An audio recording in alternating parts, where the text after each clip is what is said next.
Hello, I have a number of videos and in separate playlists about how the nervous system works, and various courses go into it in varying degrees. This is going to be a quicker summary of the nervous system. If there was anything that you wanted greater detail on, I do have plenty of other videos. Like I said, this is going to be more of a summary. So the nervous system, the human nervous system, is the most complex structure in the known universe. But it is composed of cells. Somehow these cells remember your grandmother and have a favorite color and tell you when you're hungry. So obviously the question is, well, how do they do that? Well, the cells which are doing most of this are called neurons. There is another type of cell in the nervous system called neuroglia. These are more supporting cells, but it is certainly the neurons which are, say, doing the thinking, holding the memories, etc. Neurons have three general regions. The dendrites, these thin branching processes, which come from the central soma, which then leads into a long axon, which ends with synaptic knobs. The soma has all of the parts that you would associate with a cell: a nucleus, mitochondria, etc. This is where the DNA is. This is where neurotransmitters are made. Now, if neurons are monitoring an area for stimuli, if all they had was a soma, then this neuron would detect something, say, right here where the arrow is, but not something over here. And for that reason, these somas send out these branching processes, these dendrites, which allow it to monitor a larger area. The dendrites, if they detect a stimulus, can then cause an electrical change in the soma. And then this region here, called the axon hillock or the trigger zone, this can generate an electrical message called an action potential. The action potential can then travel along this long axon. Now, axons can be measured in feet. Neurons can be feet long. So for example, there are single cells which stretch from the tip of your toe all the way up your leg, up your spinal cord to the medulla in your brain, a single cell. So these cells can be quite long. And so these electrical messages, which can travel along these long axons, allow distant parts of the body to be in communication with each other. And so at the end of an axon, it branches to form these synaptic knobs, also known as axon terminals. And it is from here that chemicals known as neurotransmitters can be released. So neurons essentially have two things that they do. One, they conduct electrical impulses along the length of a cell. So when nerve cells are generating messages, transmitting messages, these messages are electrical in nature along one single cell. But with only some exceptions, when one cell meets another cell, this electricity can't jump in most cases. And so therefore, at these axon terminals, these synaptic knobs, the electrical message which traveled down the length of one cell must now be converted into a chemical message in neurotransmitters and neuropeptides, which can now go from one cell to another. And so after an electrical message travels along one cell, there are chemical messages which then spread along the there are chemical messages which jump from one cell to the next. And so neurons may touch other neurons in what are called interneuronal junctions. Neurons can touch gland cells, even immune cells or fat cells. But here is a neuromuscular junction where a nerve cell touches a skeletal muscle cell.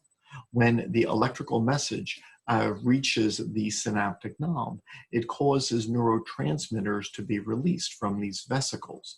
These neurotransmitters then cross this synaptic cleft, this space between the cells.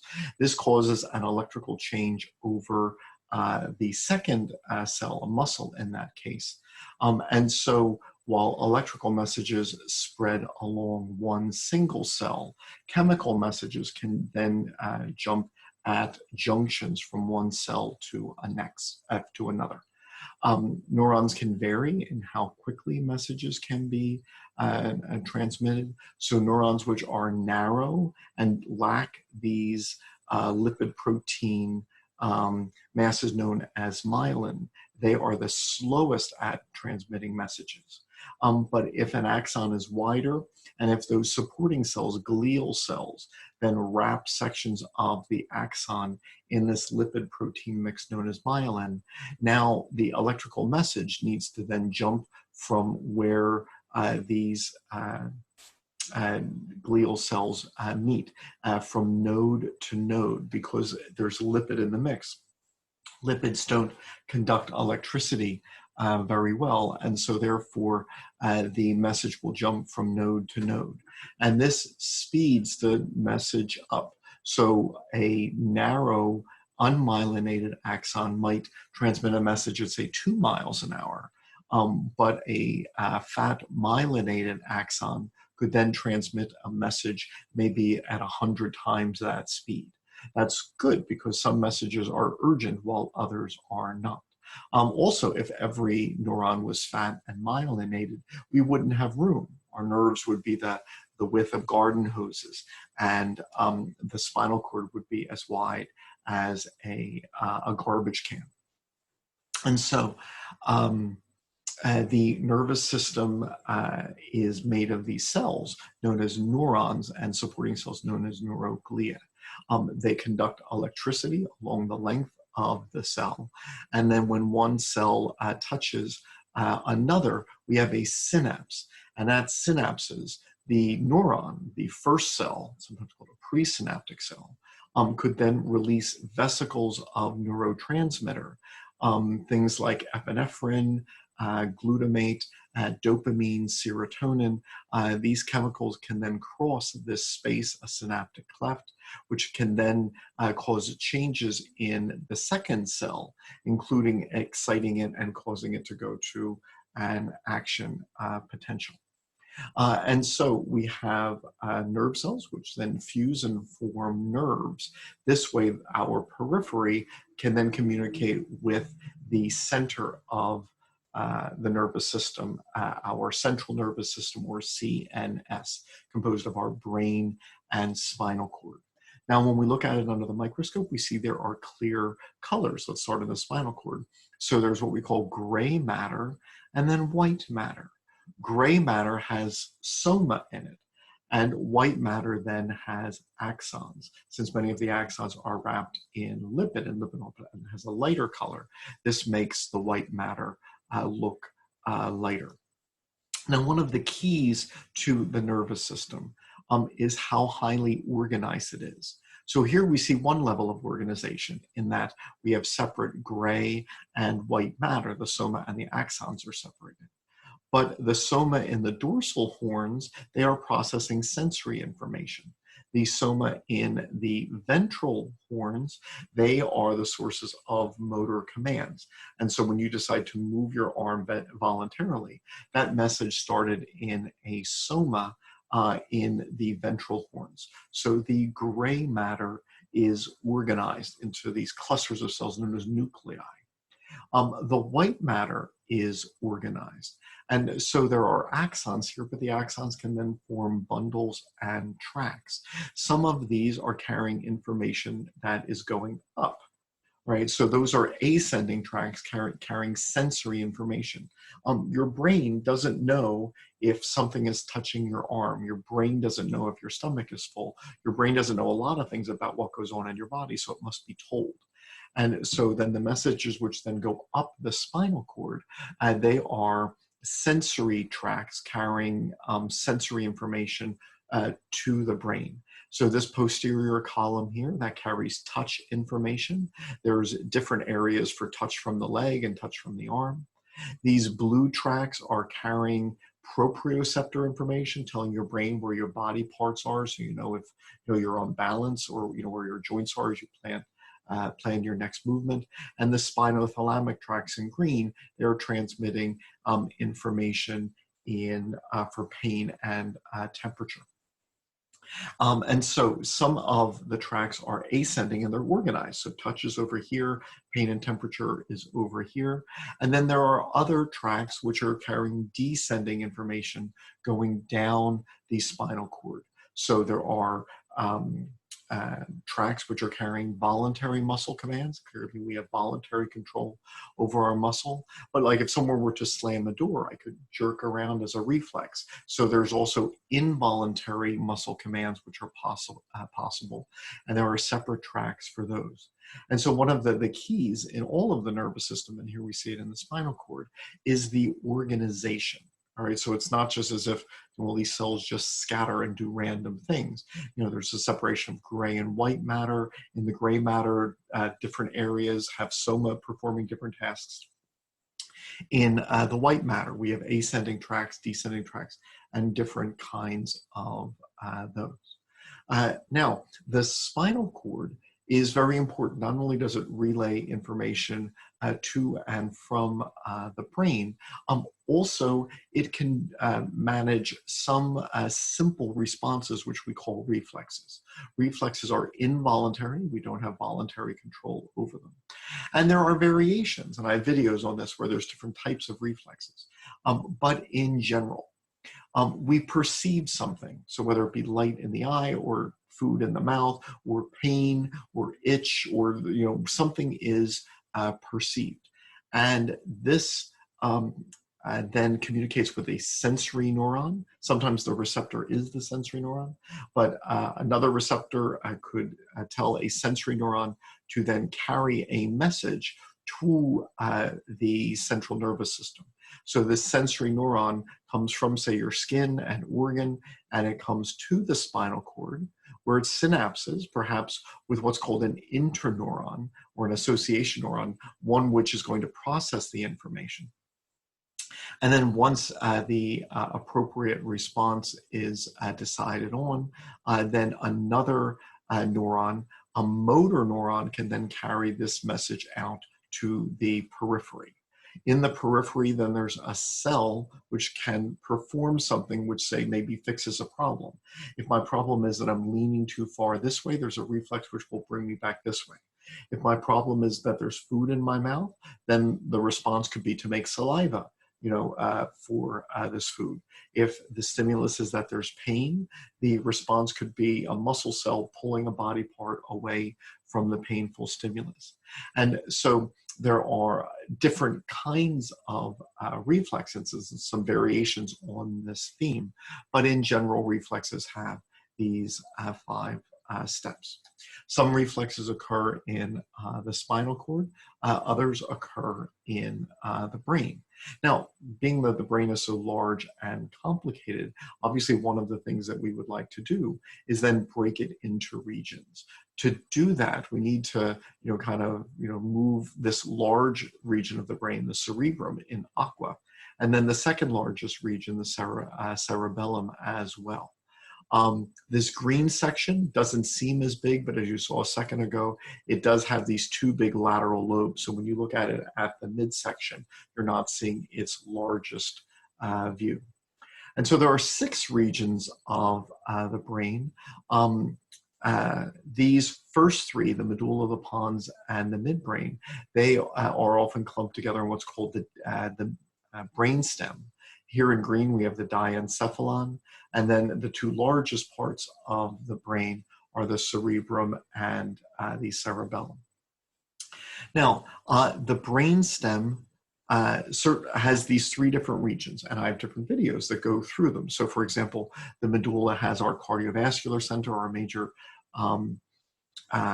breathing centers. It is where we get the commands to hiccup, to cough, to swallow. The pons has some respiratory centers and helps to relay information in between the cerebrum and cerebellum. The midbrain has some command centers for involuntary muscle contractions, for vision, for hearing. But just in general, the brainstem is mostly white matter. So most of the brainstem is the axons, which are connecting the 2 largest parts of the brain to the body. So some axons are of sensory tracts coming to the large brain regions, and then some axons are of motor commands going from these brain regions. So most of the brainstem is white matter, and you can see it in cross-section. But there are clusters of soma here and there called nuclei, and we could group the nuclei together and call many of them the reticular formation. The cranial nerves begin with nuclei. And so in general, the brainstem is mostly white matter, but there are some important nuclei. And there are both sensory and ascending tracks going through it. Now, in this, a couple of things. One, you can see how light this material from an actual human brain is. So this is that white matter, lighter in color because of the lipids of the axons. And then we could split this into different regions. So the midbrain has these bumps, for example. This superior colliculus processes visual reflexes. This inferior colliculus processes hearing reflexes. And so I have other videos that go through, the brainstem, in much greater detail. But once again, this is an overview. The green portion here is the diencephalon, which can be split into the hypothalamus, one of the most important parts of the brain. It has so many roles. And, it has pleasure centers. There are a number of emotions which are centered here, but also this is what, determines when we're hungry or thirsty. Our fight or flight response, is centered there in that hypothalamus. And that is under then the thalamus, which is this larger section here that includes those two large lateral lobes that I showed you earlier. So here we would see the thalamus and those two lateral lobes. Underneath it, we see the hypothalamus. And then there is a pineal gland which secretes melatonin at night, which lies behind the thalamus. So the diencephalon in the middle has the thalamus, hypothalamus, and pineal gland.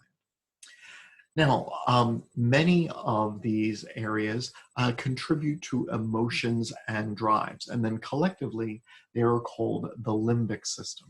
They are called the limbic system because physically they are partway between the purely involuntary brainstem and then the conscious part of the brain here in the cerebrum. But also, when we think just functionally, emotions are under some control. You do have some control over your anger. You do have some control over your hunger, but it is also, there's an involuntary component as well. So both anatomically and then functionally, these regions of the brain are kind of in a limbus between the conscious mind and the reflexes of the brainstem. Different areas would be responsible for different emotions. So, a stroke or damage to one area, say the amygdala might, influence, fearful emotions, or, the ability to express fear or feel fear or perceive fear in others. And so each region has its own responsibilities. Because, as I had said, the nervous system is so highly organized. One of the things that results is that when information from the senses, and let's first talk about the general senses, this would include the things which are perceived all over the body, like touch, pressure, pain. When they are sent to the brain, they've been kept in order. And so when they project to this one region of the cerebrum, known as the somatosensory cortex, it kind of forms, this fold here. These fibers have stayed in order.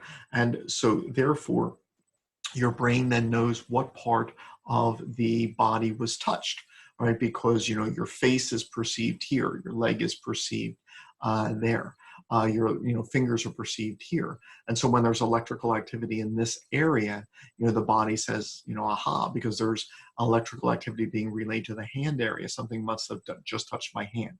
Electrical activity in the cheek area, something has just touched my cheek, etc. And so once again, the brain is highly organized. Each region does different things. Here in the cerebrum, you can see this fold here, the somatosensory cortex. This then is processing sensory information and allowing us to map it out on our bodies to know that we perceive something and also where it was perceived. And then right in front of it, there is another fold known as the motor cortex. When I have stimuli in the sensory cortex, my brain is thinking, something touched my cheek or something touched my hand. But when I have electrical activity in the motor cortex, is when I'm moving my cheek or moving my hand. So we have two maps of the body which neighbor each other, a somatosensory cortex and a motor cortex. Now, like I said, I have a number of videos which go into this in greater detail. And one of the things that I attempt to do is, and some of these are on the sillier side, is have videos where part of the brain is talking to you about what its role is. So for example, vision is perceived here. Auditory information is perceived in the temporal lobes. The prefrontal cortex is where much of our personality and higher thought processes are allowed, etc.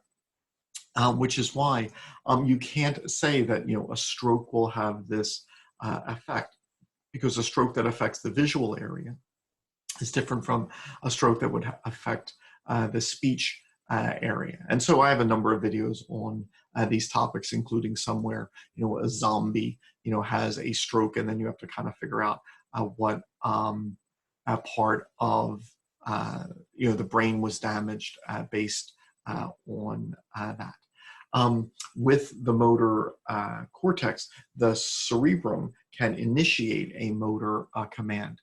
But then the second largest part of the brain, the cerebellum, then it is very important then in modifying these muscle movements so that only the appropriate number of muscle cells are used.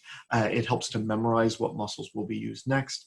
The cerebellum is measuring position and balance, so we can better plan a muscle action. So the cerebellum does a number of things, but having a it's very important in motor control, in movement, in balance, etc. And so once again, the brain is so very highly organized. There are obviously many topics which could be covered as well, but just let me wrap up with a couple.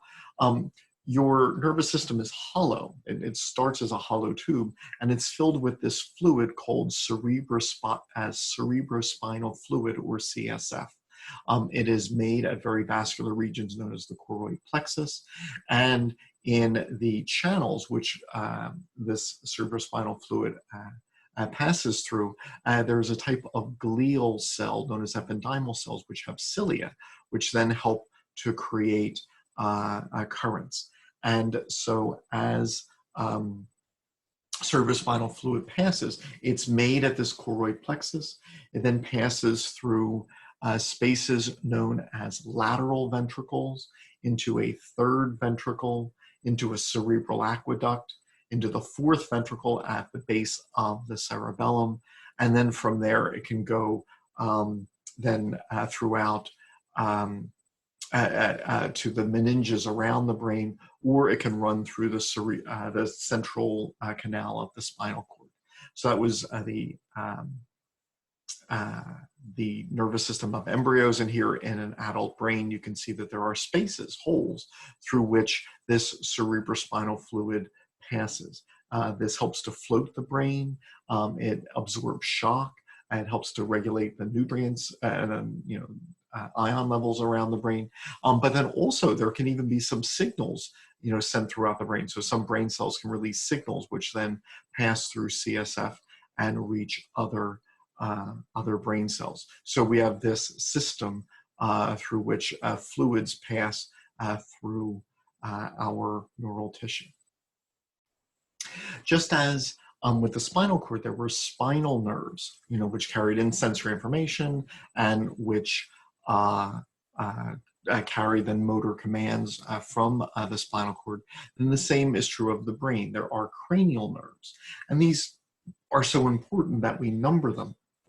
And then we typically ask people to memorize which ones they are and what they do. So for example, the olfactory nerves, which then allow us to perceive the sense of smell, that would be cranial nerve 1.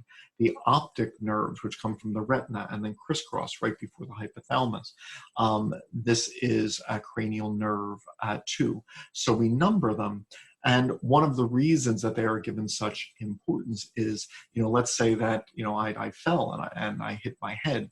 Well, if you wanted to make sure that I didn't have any nerve damage, you could ask me, what day is it? Who's the president or whatever. And these would then test conscious parts of my brain. But then if you then ask me to follow your finger or follow a light or something, to move my eyes to follow that, I would actually be using 3 different cranial nerves coming from 3 different parts of the brain. And so because we do worry about head injuries and trauma and strokes, et cetera, having a familiarity with the cranial nerves, where they originate, what parts, where they go, what information they carry. Are they only sensory? Are they only motor, like moving the eye? Or they are a mix of both? This then helps us better diagnose injuries. So this one's about eye movement. And so, like I said, I have, if you need to know more about the nervous system, I have, not only the videos that you just saw, but many, many more, which go into this in far greater detail for some of my courses that need to know the greater detail.